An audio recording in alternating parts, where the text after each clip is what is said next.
মা ওঠো।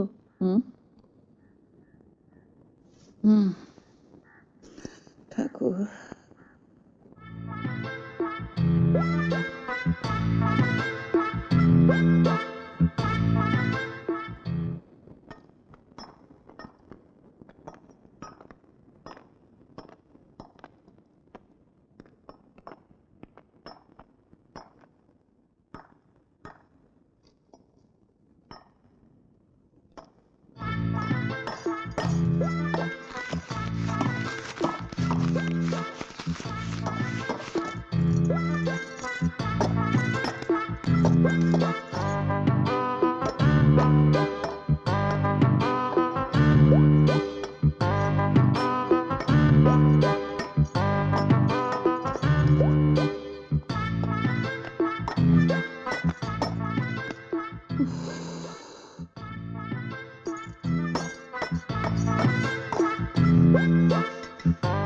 ও বড় বৌমা, তুমি আবার কয়লা ভাঙতে বসলে কেন? আপনার শরীর ভালো নয় বাবা, আমি আর আপনার বড় ছেলে মিলে সব দিক সামলে নেব। আপনি আমার ঘরে শুয়ে কদিন একটু বিশ্রাম নিন। তোমার ঘরে শুয়ে বিশ্রাম নেব? হ্যাঁ মা, আমি আর আপনার মেজ ছেলে সব দিক সামলে নেব। তুমি আর ছোটদা সব সামলে নেবে? আজ না হোক কাল তো তোমার বিয়ে দিতে হবে। এখন খাটাখাটনি বন্ধ করে আমার ঘরে গিয়ে কদিন বিশ্রাম করো। যাই তাহলে দুধটা নিয়ে বাজারটা সেরে আসি। দুধ আনবেন? ওই দেখুন।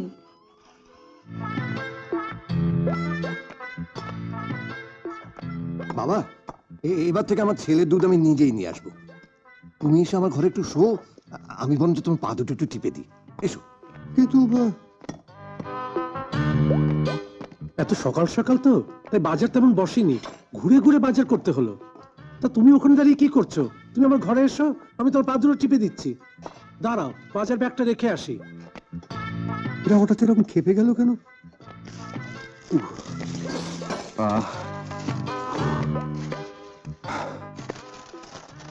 বস্তায় করে কি টেনে আনছিস? তোমার আনতে কষ্ট হয় তো, তাই আমি ঘুঁটে নিয়ে এলাম। সপ্তাহে সপ্তাহে গিয়ে নিয়ে আসবো।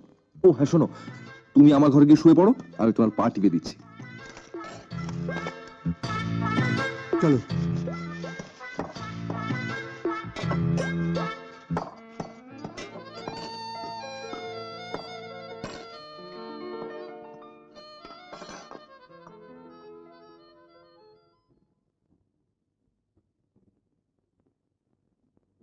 সেবার তো এক টুকরো মাছ খাইয়ে ঘর থেকে বার করে দিয়ে ঘরটা ভাড়া দিয়ে দিয়েছিল। এবার কি বাড়ি থেকে বের করে দেওয়ার মতলব করছে নাকি বলো তো?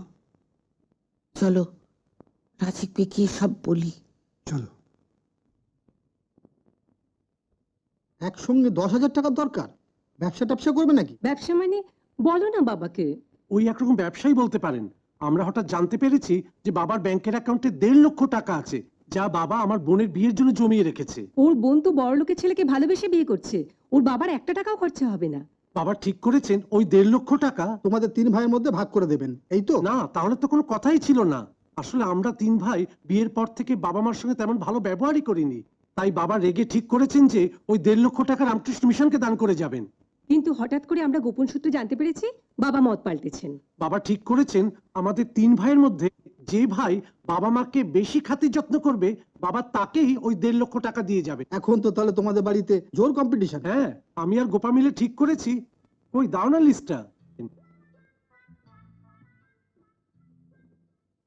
সকালে হরলিক্স কিংবা বোর্নভিটা, একটু ছানা একটু ফল, আপেল কিংবা আঙ্গুর, দুপুরে পোনা মাছ, মাঝে মাঝে গলদা চিংড়ি, বিকেলে সেই হরলিক্স আর ফল, রাত্রে লুচি দিয়ে মাংস আর পায়েস। আচ্ছা বাবা, পাঁঠার মাংস দেবো না মুরগির মাংস? ও শ্বশুর শাশুড়ির বয়স হয়েছে, মুরগিই ভালো। হ্যাঁ, আরামবাগ থেকে নেব। বেশি সিটি দিতে হবে না, নরম হয়ে যাবে। নরম মাংস পেলে বাবা আমার মনটাও নরম হবে। শোনো না বাবা, ওর কাছে এখন খুব একটা টাকা নেই, তুমি এখন 10,000 টাকা দাও। বাবা মাকে খুশি করে ওই 1.5 লক্ষ টাকা যদি হাতে আসে, আপনার 10,000 টাকা আমি ফেরত দিয়ে যাব। এটাই তো সুবিধে। আপনি তার সুদ নেবেন না? তোমার মতো তোমার দাদা ছোট ভাইও তো বাবা মাকে খুশি করার চেষ্টা করবে, ওরাও তো ভালো মন্দ খাওয়াবে। হ্যাঁ, মেনুটা শোনো না। বল।